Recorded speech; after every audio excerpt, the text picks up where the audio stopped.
Se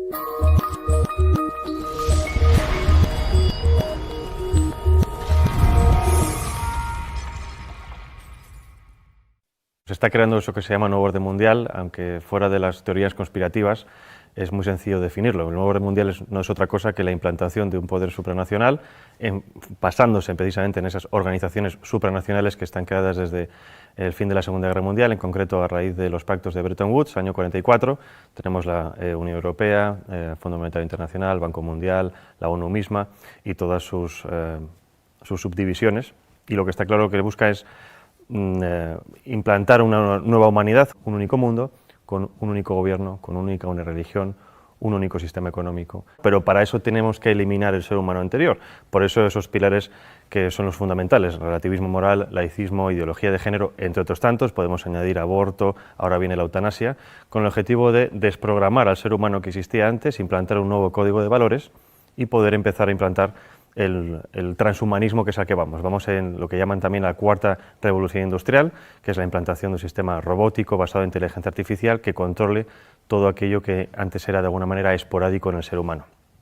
Para eso necesitamos, como les decía, formatear, eliminar la antigua civilización, en este caso la civilización cristiana, los valores cristianos, e implantar una nueva serie de valores que permita a las nuevas juventudes que entren perfectamente en esa nueva realidad. Para esto es lo que llaman, entre otras cosas, la Agenda Global 2030, o la Agenda del siglo XXI, que no es otra cosa que implantar una serie nueva de valores, precisamente desde esa descodificación. Obviamente esto no es homogéneo, no es consecutivo, a veces hay tropiezos, pero lo que está claro es que estamos ante las puertas de una nueva realidad. No es un cambio gradual como ha existido antes en la historia del ser humano, sino que es algo completamente diseñado. Es decir, el mundo al que vamos es fruto de una ingeniería social perfectamente planificada y perfectamente implantada. La implantación primero es ideológica. La ideología sirve primero para desestabilizar una nación. Si nos atendemos, por ejemplo, a Yuri Bezmenov, el antiguo agente del KGB que emigró a Estados Unidos y que contó precisamente esos procesos por los cuales se puede desestabilizar una nación, que es desestabilización, desmoralización, crisis y normalización, estamos viviendo perfectamente esas etapas. Hemos tenido una desestabilización, ahora estamos en la fase de desmoralización, que es volver a las naciones contra sí mismas, la endofobia, el odio a nuestra cultura cristiana, el odio a la misma biología, la misma realidad biológica hombre y mujer, para hacer que la población esté completamente confundida y que sea mucho más fácil guiarlas a un nuevo punto, es la mentalidad de rebaño. Ahora bien, primero es la ideología, segundo es lo demás, implantación social, económica, política, tecnológica, medioambiental, sanitaria, alimenticia. Todo esto está perfectamente diseñado en la página del Foro Económico Mundial. Tienen perfectamente diseñado cuál va a ser el nuevo mundo. No dejan nada fuera. Lo sorprendente y lo llamativo es que está todo perfectamente entrelazado y todo perfectamente conectado. Porque si tocamos todos los puntos, la salud, la educación, la ciencia, todo eso les va a permitir guiar, digamos, todo de forma paralela, todo hacia un mismo punto. Aunque en la realidad, obviamente, sabemos que hay gobiernos nacionales, en la práctica, gran parte de estos gobiernos nacionales para nada están trabajando para el bien de sus naciones, sino que trabajan precisamente para los intereses de estos globalistas. Lo hemos visto con el gobierno de Sánchez, lo estamos viendo en otros países, por ejemplo también en Iberoamérica. El aborto es algo que está en la Agenda Global 2030, que está incrustado en el ADN de los globalistas y que lo quieren promocionar a todo coste. El aborto, para que lo entendamos, es una política de Estado. El aborto se aplica desde el año 74 a través del informe de Kissinger, que viene precedido de un informe de la Fundación Rockefeller del año 72, que viene precedido de unas declaraciones de Robert McNamara, el que fue secretario de Defensa con Nixon y que en el año 68 pasó a ser presidente del Banco Mundial, en el que decían que debido al auge o debido a la expansión poblacional de ciertos territorios, en concreto África o Asia, ese auge demográfico podía reducir los recursos naturales necesarios para el imperio, en este caso Estados Unidos, había que promocionar el aborto como una política de Estado para despoblar esos territorios con el objetivo de que de la presión demográfica no consumir estos recursos en muy corto tiempo. ¿Qué pasa? Obviamente, si entendemos esto como una política de Estado, obviamente no se puede vender al resto de la población diciendo ustedes van a dejar de tener hijos porque a nosotros nos interesan los recursos que ustedes tienen. Lo que se hace es un marketing político. Y esto es como nos están vendiendo todo. El aborto es un interés de Estado, es un interés geoestratégico. todas las demás propuestas que tenemos hoy en día, ideología de género, ecología o esta nueva religión medioambiental, todo eso es lo mismo. Son políticas de Estado que nos lo venden para el gran público con un marketing político para que la gente lo acepte.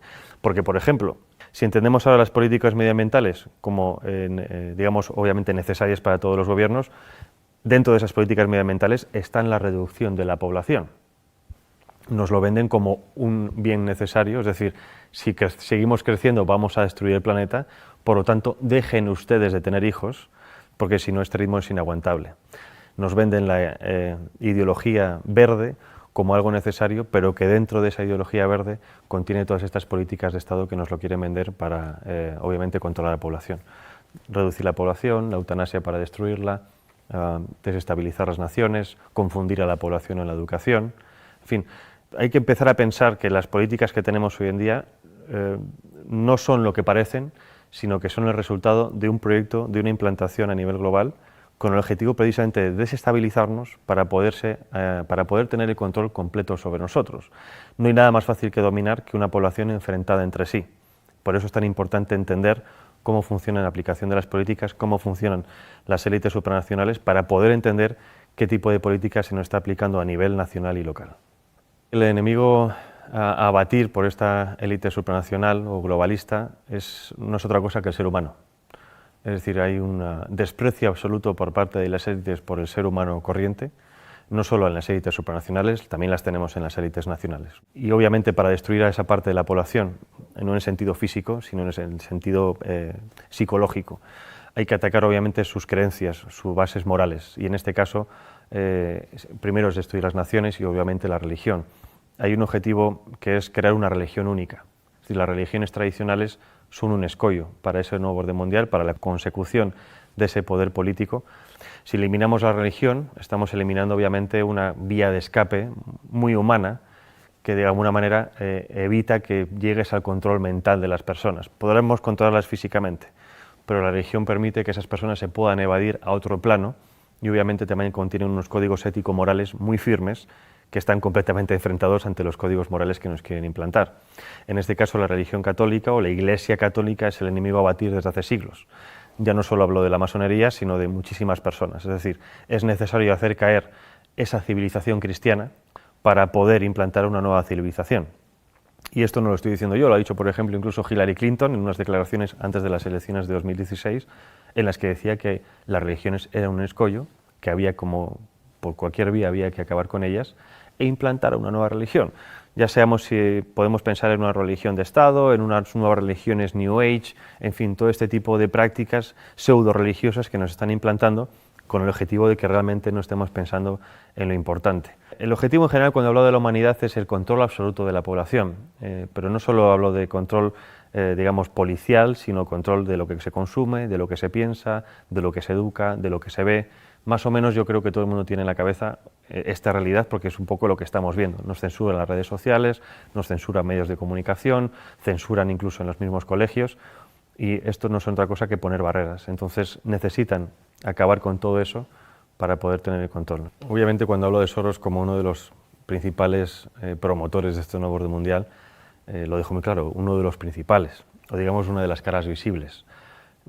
Yo creo que si conocemos a Soros tanto, es porque a Soros se le permite mostrarse. ¿Con esto qué quiero decir? Con esto digo que los verdaderamente poderosos están en la sombra. Ahora bien, si Soros, digamos que trabaja en el lado social, quiero decir la sociedad civil, es decir, es un experto en modificación de conciencias. Para eso trabaja en la ventana de Overton. La ventana de Overton es una herramienta que nos permite transformar lo imposible en un hecho factible. Y hay varias fases. Obviamente primero viene la propaganda, la ideología. Para eso se crean y se financian think tanks, fundaciones, asociaciones que generen supuestos documentos científicos, oficiales, estudios, etcétera, de los cuales después se hagan eco los medios de comunicación. Esos medios de comunicación llegan a las masas a base de repetición de estos estudios, estos conceptos, estas ideologías, acaban, si no aceptando como propias esas ideologías o pensamientos, sí aceptándolos diciendo que es algo como ya existe y lo ven por todas partes, es algo que hay que aceptar. Una vez llegamos a esa tercera fase, viene la cuarta fase, que es la de los políticos. Los políticos, obviamente, con el interés partidista de continuar en el poder, se hacen supuesto eco de esas reclamaciones supuestamente sociales, y obviamente después el quinto, que es la transformación en leyes, la legislación. Entonces, esos 5 pasos es lo que se ha seguido con muchísimas cosas. Tenemos el aborto, tenemos el matrimonio homosexual, ahora tenemos ya ha empezado la eutanasia, y el siguiente paso es la pedofilia. Y esto es pura matemática, es ciencia política y siempre funciona. Entonces, si nos atenemos a que esto sirve para aplicar ciertas cosas, ¿qué es lo que ha hecho Soros a nivel social? Lo mismo. Ha financiado ONGs, asociaciones, fundaciones, ha financiado medios de comunicación, ha financiado a políticos e incluso ha financiado a instituciones como por ejemplo puede ser la Unión Europea o el European Council on Foreign Relations, que es la versión europea del CFR norteamericano, que es el principal lobby de la política exterior norteamericana, en este caso en Europa. Entonces, si tienes los 5 pasos o los 4 pasos de los 5 en tu mano, es mucho más fácil modificar la realidad de los ciudadanos precisamente porque toca todos esos palos.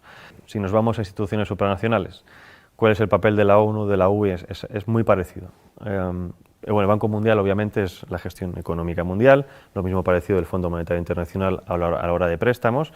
El control económico y los préstamos sirven para el chantaje económico de las naciones. Hay muchísimas naciones africanas que se han quejado precisamente del chantaje económico de dinero supuestamente de ayudas al desarrollo, siempre dependiendo de cuestiones como por ejemplo la implantación del aborto, la implantación de la ideología de género, de educación sexual temprana para los niños, etcétera, etcétera. La OMS ha sido fundamental para la implantación de la idea de que existe una pandemia mundial, y si no hubiera sido por la OMS, en este caso por Tedros Adhanom, no se hubiera creado o no se hubiera llamado un confinamiento mundial. Primera vez en la historia que los ciudadanos de este planeta hemos visto cómo en todas las naciones se seguían los mismos pasos. Es decir, nada ha conseguido antes que realmente hubiera una coordinación nunca antes vista a nivel global. Coordinación que, aunque a nosotros nos parezca mucha, en general ha sido como muy sospechoso, por así decirlo, no sigue siendo suficiente para esta élite. Según ellos, los retos que nos plantean las pandemias del futuro, eso supera por muchísimo la capacidad gestora de los estados independientes entre sí. Es decir, que como no hemos sabido gestionar el coronavirus, es necesario que cedamos más nuestra soberanía a estos entes supranacionales, que ellos saben sí realmente lo que nosotros tenemos que hacer.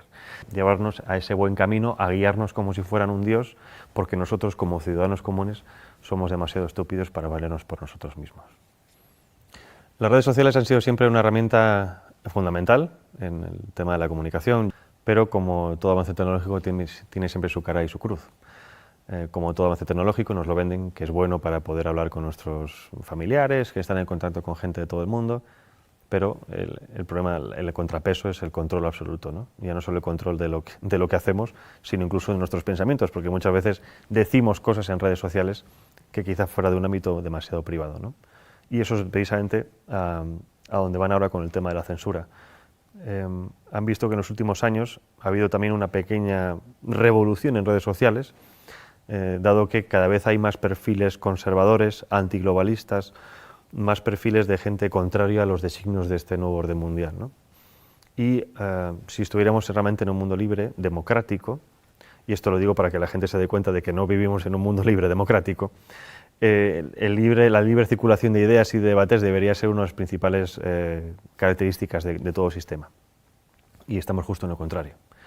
Y no justo en lo contrario porque de facto no se puede hablar, porque antes sí se podía hablar de muchas cosas. El problema es que los que son realmente poderosos, los que controlan las cosas, se han dado cuenta de que si dejamos que libremente ciertas ideas circulen, no las suyas, en cuanto a debate, esas ideas ganan o se han demostrado que tienen más peso que otras. Es decir, por ejemplo, con el tema del aborto, ya no hay argumentos científicos médicos, ahora son argumentos puramente sentimentales, ¿no? El derecho de la mujer a elegir sobre su propio cuerpo, porque por eso saben que los argumentos médicos no pueden vencerlos. En cuanto a argumentos, por ejemplo, de información de los medios de comunicación, de cómo funcionan los medios de comunicación, de cómo funcionan los gobiernos, exactamente lo mismo.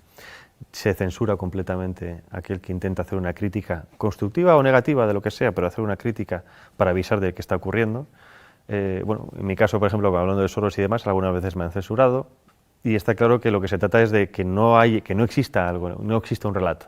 En los sistemas de masas, si no te muestran, no existes para la gran parte de la población. Y eso es lo que se trata. Es decir, se trata de omitir, de facto, cualquier tipo de persona, cualquier tipo de discurso que pueda poner en peligro los pilares bajo los que sustentan este nuevo poder. En este caso no puedes contradecir las normas de la ideología de género, el feminismo, el aborto, etcétera, etcétera, etcétera. No existe ese debate de ideas en los medios de comunicación, pero precisamente porque tienen miedo a lo que pueda ocurrir. Porque cuando ha ocurrido que algunas personas han ido a ciertos debates a exponer ciertas ideas, la gente se da cuenta de que hay otra línea de pensar diferente a la que tenían en mente. Y por lo tanto hay otra forma de racionar las cosas. Si quieres ver más contenidos de Alto y Claro TV, suscríbete a nuestro canal de YouTube.